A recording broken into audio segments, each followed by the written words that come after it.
Baik, Assalamualaikum warahmatullahi wabarakatuh. Perkenalkan, nama saya Hasnul Fauzia dengan NIM 1410620041 dari kelas B. Kali ini saya akan mempresentasikan mini skripsi saya, mini skripsi MPKT yang berjudul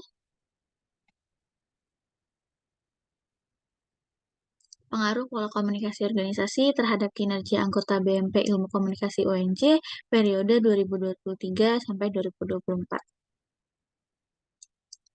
Baik, pada judul penelitian kali ini terbagi dari 5 bab, maaf. Yang pertama adalah bab 1 pendahuluan, yang kedua ada bab 2 landasan teori, yang ketiga bab 3 metode penelitian, kemudian bab 4 ada hasil penelitian dan pembahasan, dan yang terakhir bab 5 penutup.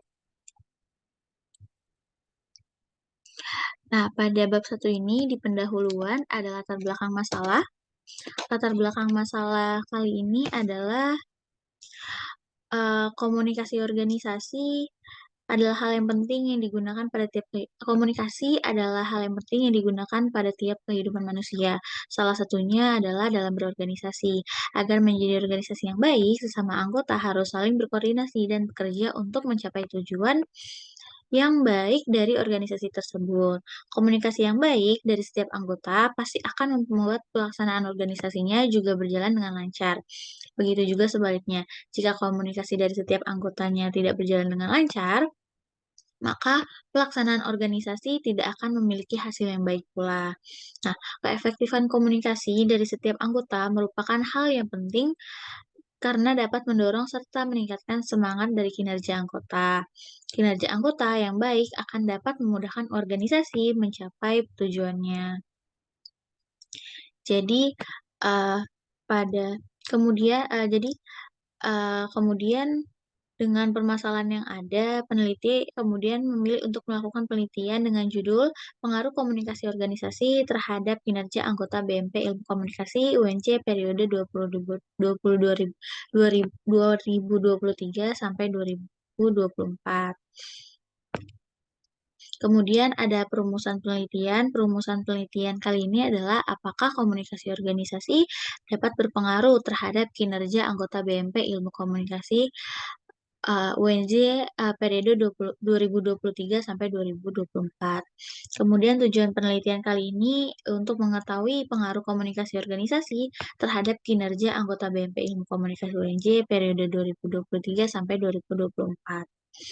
Manfaat penelitian ini terbagi menjadi dua, yaitu bentuk manfaat akademis dan manfaat praktis.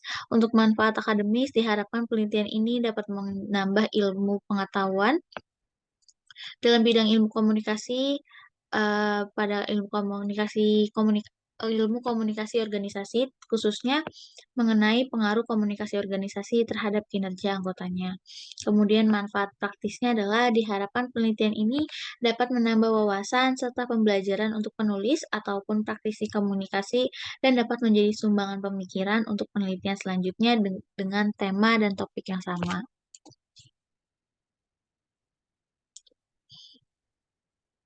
Masuk ke bab 2 ada landasan teori, yaitu penelitian sebelumnya.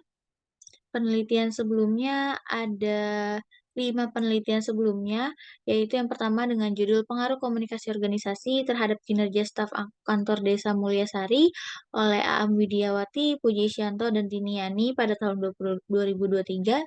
Pada penelitian ini tujuannya untuk mengetahui bagaimana pengaruh komunikasi organisasi terhadap kinerja di kantor Desa Mulyasari.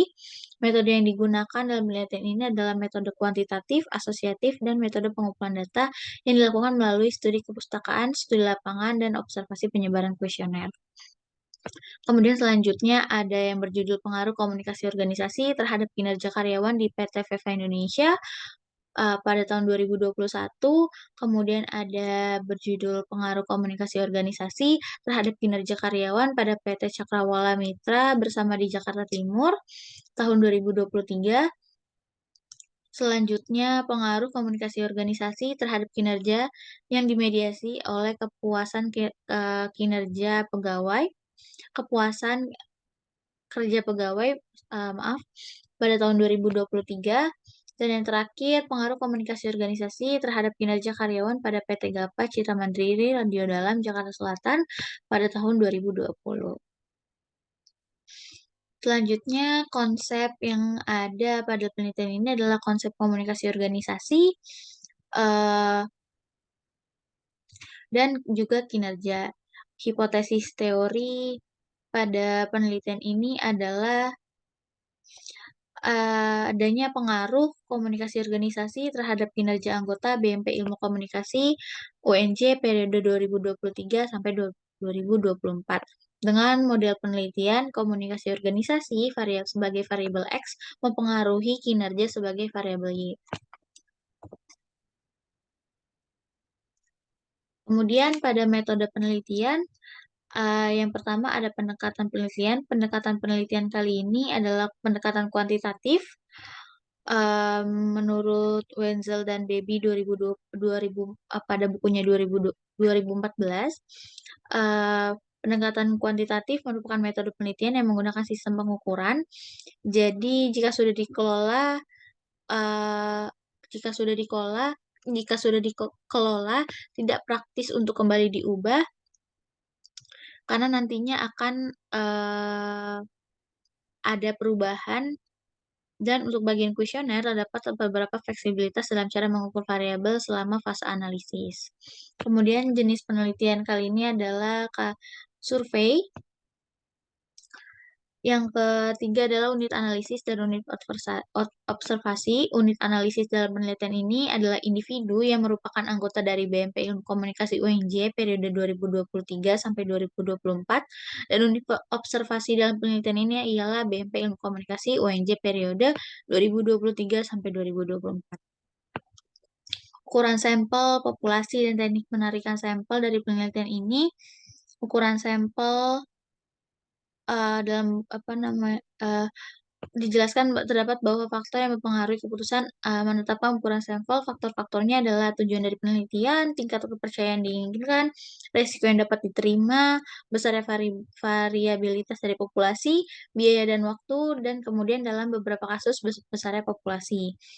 Populasi di sini adalah anggota BMP Ilmu Komunikasi Universitas Negeri Jakarta periode 2023 sampai 2024 sebanyak 70 orang mahasiswa.